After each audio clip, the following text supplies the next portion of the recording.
Class is now in session. I'm Professor Hockey, and today we'll be discussing Game 65 of the regular season between the San Jose Sharks and the Pittsburgh Penguins, in which the Sharks have lost 6-3. And just 10 years ago, this would be a can't-miss matchup between two titans of their respective conferences, the Penguins in the East and the San Jose Sharks in the West. Remember that this was the Stanley Cup Finals matchup back in just 2016, and yet these days, it is not a shadow of its former self, with the San Jose Sharks being last place in the entire league and the Penguins having their playoffs hope fade very quickly, even with this victory here tonight. And this was actually the second matchup between these two teams this season. In the first one, the Penguins really took it to San Jose back when they had a lot more hope in their game by a score of 10-2. And so the Sharks, kind of a story of revenge, kind of like how last game the Flyers were looking for revenge for the Sharks being there, for the Sharks being able to get their first win of the season against Philadelphia all those months ago. Here tonight, the Sharks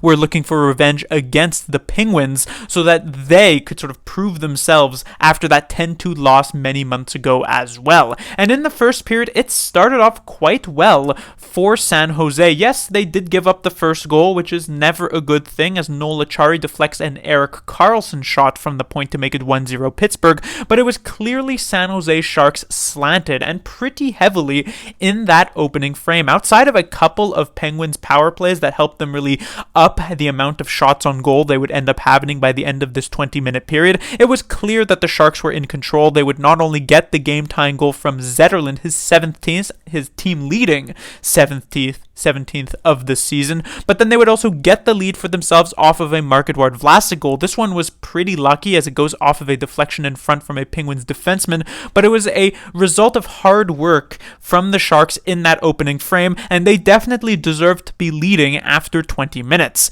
However, post 20-minute mark of this game is where things completely fell apart for San Jose. It felt as though they showed up in this first period, said, we need to get revenge for that 10-2 loss, and then once the first intermission came along, they kind of just wiped their hands together and said, okay guys, our work here is done, let's move on to the next game. And in the second period, you could tell immediately, within just the first few minutes, that this is how it was going to go, as both teams end up getting called for minor penalties quite early on in this middle frame, and so we'd go to some 4-on-4 hockey where the Penguins would then have offensive zone time for almost the entirety of that 2 minutes of 4-on-4. If you weren't seeing the scoreboard or just being able to count the players on the ice, you would have thought it was a Penguins power play 5-on-4, perhaps even 5-on-3, with how much offensive possession they held in the zone. And while it didn't technically lead to any goals or even any great shots against, it was a theme for how the rest of the second period would end up going down, as the Penguins would pretty soon after get the tying goal from Jeff Carter,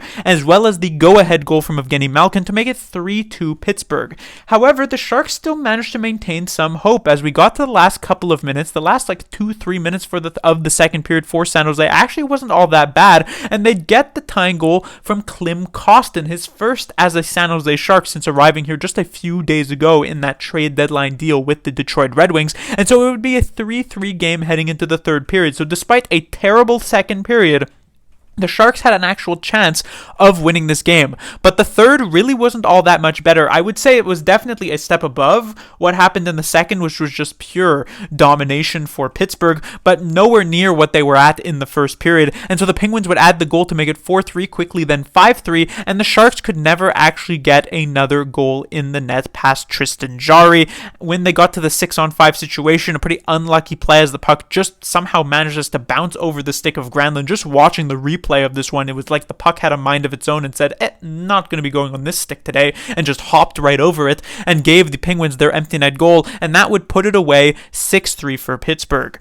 Moving on to the players to talk about, we have the top line of Zetterlund, Granlund, and Barabanov once again. Kind of like what we had with Zetterlund, Granlund, and Duclair. This seems to be more of a theme here as David Quinn is rolling with these three players together over these last few games and perhaps into the future as well. And this was one of the better lines for the San Jose Sharks here tonight. One of the very few lines that actually was generating some very good chances on net. Not only would they actually manage to score that first goal from Zetterlund, but even the Klim Kostin goal, he's being a third liner. He was actually on the ice with Granlund and Zetterlund, and it was a nice pass by Granlund to set this one up. So a very strong game for this top line. Granlund in particular had a very interesting night because not only would he manage to pick up a couple of assists, but he would actually be dealt with what looked to be a very serious injury in the second period. Goes down hard, gets tied up with, I believe it was Brian Rust for the Penguins, and it just did not look good at all. He was not putting any pressure on his knee. He had to put his glove under his leg to prevent the knee from touching the ice because I guess maybe just the cold surface or the hard surface was too much for him to bear, and then he's helped off the ice. He's moving very slowly. There's no pressure. You're thinking this guy's not even going to be out for the rest of this game, but for the rest of the season perhaps, and yet just a few minutes later, Granlund would return to the bench, and not just in the sense of sitting on the bench and not getting any shifts, but he would get regular shifts after that, including putting up another assist on that Klim Kostin goal. So a very weird game, but successful for sure for Granlund. Barabanov continues to also look significantly better, not quite at the level that we had been seeing from him in the previous seasons, but certainly many steps above what he had been previously this season, so that's quite nice to see. And Zetterlund also getting and contributing a couple of chances. As I mentioned, the team leading 17th goal of the season. Nobody would have been able to predict that at the beginning of this year after the stint that he had at the end of last season with San Jose once he was acquired from the New Jersey Devils, so nice to see him really have this turnaround year. When it comes to the second line, we have Eklund, Zadina, and Cunnin. These three players were not super effective at even strength last game, but were very good, at least Zadina and Cunnin in that case, on the power play. Here tonight, they did not have that same type of power play magic, but the even strength play did continue to just be not particularly great for these three players. The only one who stood out even in a slight positive light offensively would be William Eklund, who did get a couple of good looks in the third period off of some good entries from this line. Eklund even hit the post with about 3 or 4 minutes remaining in the third period, so he did come kind of close, but a lot of the shifts for this line were played heavily in the defensive zone. For instance, Eklund was actually on the ice for that 4-on-4 where the Sharks were stuck in their own zone for almost a full 2 minutes. The good news is that a lot of these extended shifts didn't actually amount to many chances, so technically you could say that they played a decently solid defensive game, and so I'm not going to say that these three guys were all that bad, but you're kind of hoping for more from your de facto second line here for the San Jose Sharks, and they didn't really get much. When it comes to the third line, we have Kostin, Sturm, and Bordeleau, and these three players were again pretty solid. Kostin does score the goal. There's no other real offense coming from this line in terms of actual on the board type of scoring, but I thought all three of them had pretty solid games. It's very important to watch Thomas Bordeleau in the games where he does not actually score in to see how things go, because this is really what's going to be the make or break, because you're not going to score 82 goals in a particular season. Even Austin Matthews, who has been wildly outstanding this year in terms of goal scoring, is not going to hit the 82 goal pace at all. It's hard to imagine that's going to happen at any point in the NHL into the future, and so you need to be able to do something well even if you're not scoring these goals. And I thought Bordeleau had multiple solid shifts in the offensive zone, getting some good chances, making the right choices as well to not, pass pucks with some no-look passes into the middle of the ice, hoping that a player is going to be there but then get punished by a turnover. He's making the smart choices, making the simple choices. He's going aggressive when he knows that it will work, and currently Bordeleau is putting up a fantastic case to continue to remain in the lineup. When it comes to the two other players, Kostin actually is pretty interesting. I really didn't notice him all that much through the first half or so of this game, and it's funny because the shift that he actually did score, I saw him on the ice and I said, wow, I haven't really noticed Kostin all that much, and then he puts himself in a great situation to score and gets the game-tying goal. And then for the rest of the game, I thought he did have a couple of also pretty solid shifts. Absolutely his best game since arriving from Detroit. He's only played 3 of them, so it's not technically saying much, but still his best game as a San Jose Shark thus far, and they can only hope that that continues to improve.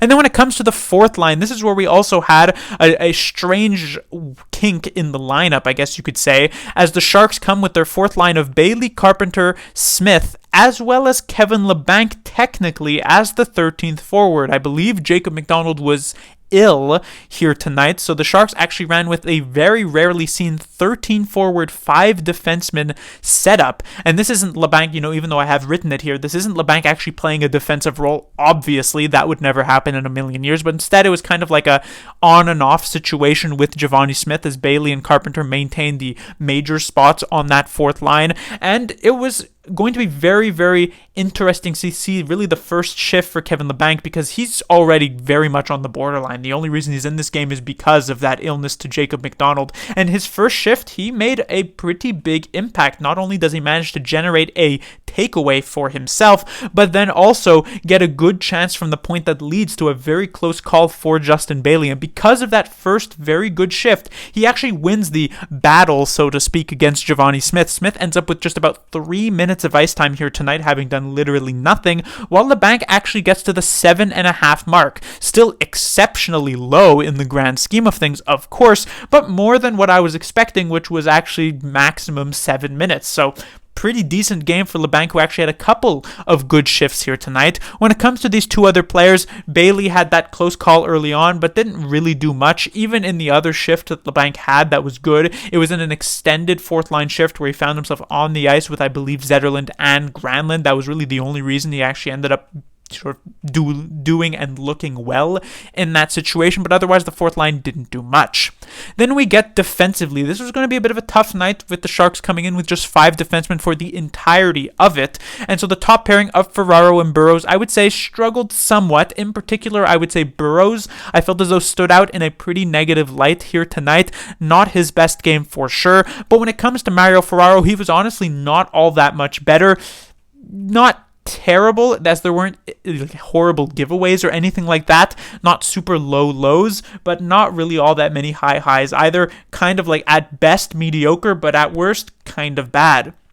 And then we get to the second pairing here, and here's where we have Henry Thrun, who is always the most interesting player from a defensive standpoint to watch on the San Jose Sharks, just because of the offensive output that he can have. And we saw a Carlson-esque pass come from Henry Thrun on this goal here for the San Jose Sharks, on the Zetterlund goal, if I am not mistaken, as he makes a beautiful cross-ice pass through multiple Penguins defensemen to Kalen Addison, who then takes the shot. Zetterlund puts it in on the rebound. It was a great start to this game for Henry Thrun, and I thought offensively he kept it up pretty much throughout this one, as he looked really solid in that area. The issue was defensively for Thrun. He didn't actually find himself having to defend that often. He found himself playing in the offensive zone a lot, but the issue was when he was defending, it didn't necessarily go very well. On the Evgeny Malkin goal, for instance, he is back defensively with Mario Ferraro, who is covering his man, but Thrun gets caught in a puck-watching situation and is not aware,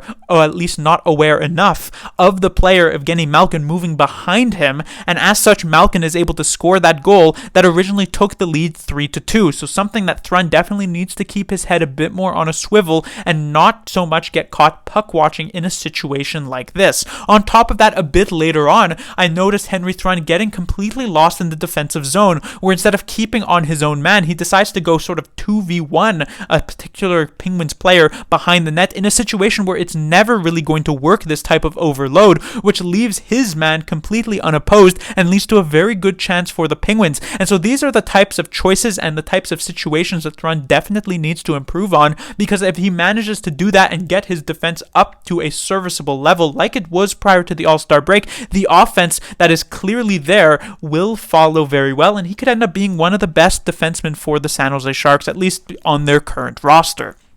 And then finally, the odd man out, I guess you could say, in this situation, who kind of flexed around with multiple different players here tonight, that would be Kalen Addison, who I will say, kind of like in the previous one, I thought actually had a better game. Not fantastic, nothing that's going to blow anybody away, but in terms of defensively, he wasn't as much of a disaster, and offensively, he contributed, which is more than you can say for much of this season.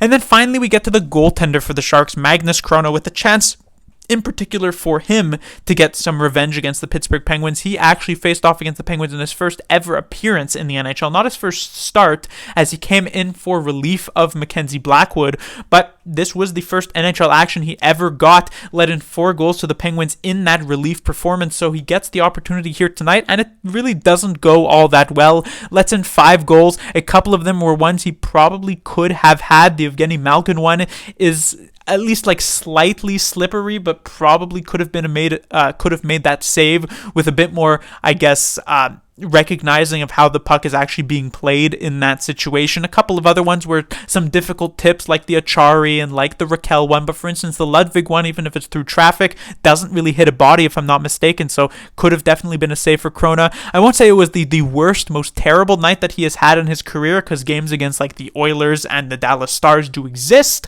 but definitely not one of his better ones either. But that would do it for this review. The Sharks will be back in action, as they'll be back in action on Saturday, and we shall see if the Sharks will continue this losing streak, I guess you could say, as they currently do find themselves last place in the league, considering the fact that the Chicago Blackhawks were victorious yesterday or a couple of days ago, thanks to the heroic efforts of Connor Bedard, and right now the Sharks are just hoping to lock onto that spot. Class dismissed.